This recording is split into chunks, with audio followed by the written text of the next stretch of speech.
Moïse était parvenu à un stade qui lui permettait d'être l'expression vivante de la pensée divine.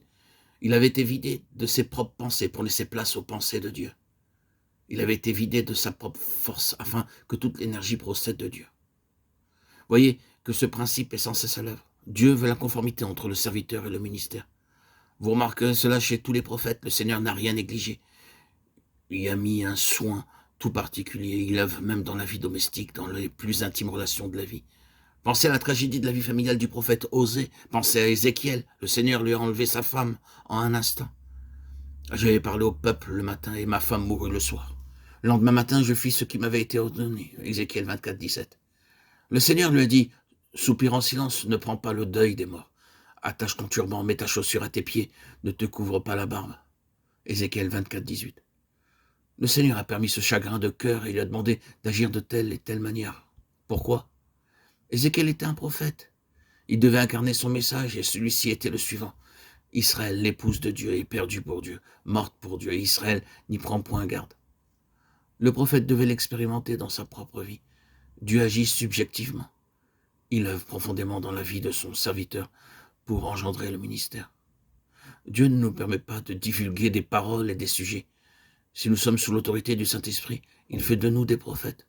C'est-à-dire qu'il fait de la prophétie une chose qui se forme en nous, afin que lorsque nous parlons, ce ne soit que l'expression orale de ce qui a été réalisé en nous.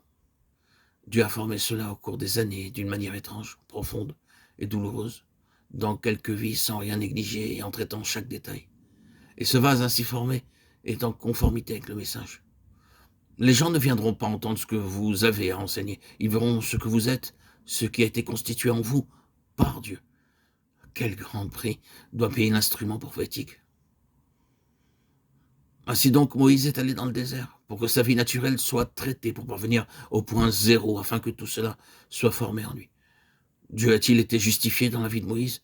Car après tout, c'était une question de ressources spirituelles pour le ministère futur. Oh, les tensions qui devaient s'exercer contre cette vie. Moïse a été souvent brisé. Parfois, il a presque succombé face à l'opposition. Je ne puis pas, à moi seul, porter tout ce peuple, car il est trop pesant pour moi. Nombre 11, 14. Quelles étaient ses ressources? Oh, si elles avaient été les anciennes ressources de l'Égypte, il n'aurait pas pu résister une seule année. En Égypte, il ne pouvait pas même supporter la provocation. Il devait se lever et répliquer. Il avait été brisé moralement et spirituellement par ce petit courant qui s'était manifesté 40 années auparavant. Que pouvait-il faire avec ces rebelles?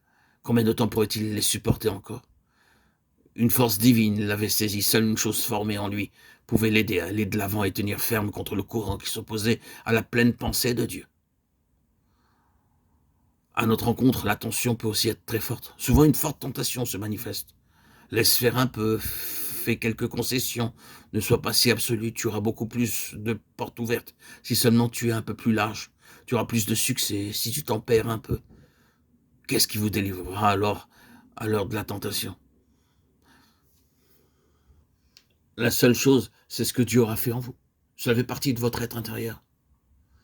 Ce n'est pas une chose que vous pouvez renier, elle est en vous, faisant corps avec vous. Dieu savait ce qu'il avait fait en Moïse.